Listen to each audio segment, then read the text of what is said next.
Hi.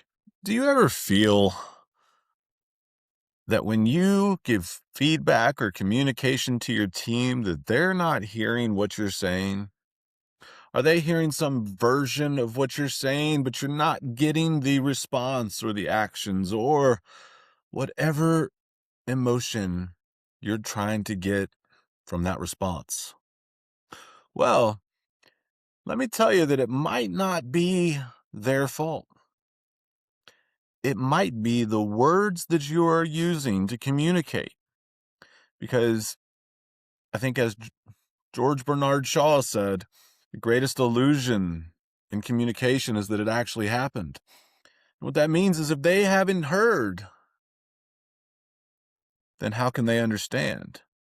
So, on this week's Moment with McClaskey, I want to talk about the words we use, the verbiage, the colloquialisms that we choose to bestow upon our teams in order to get them to see what through our prism. Well, let's think about how direct we can be.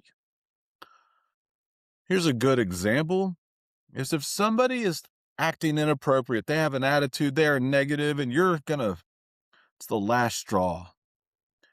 Do you look at them and say, hey, if you don't change, then we're going to have to make a decision? Well, what does that even mean? What did they hear? They have to make a decision. Okay, you're going to make a decision. That means nothing to them.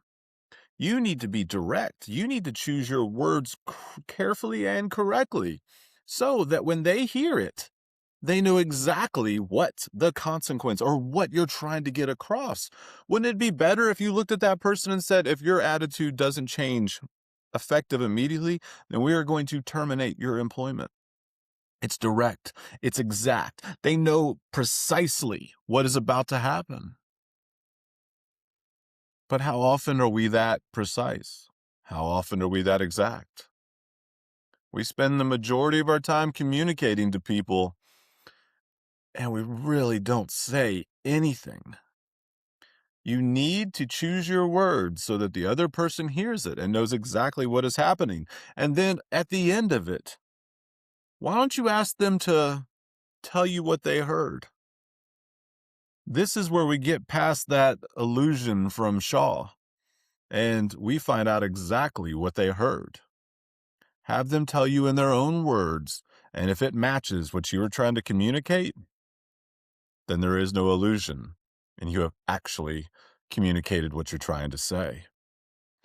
Be direct, be exact, and make sure the other person hears so that your communication is real and not just an illusion. And that is your Moment with McClaskey.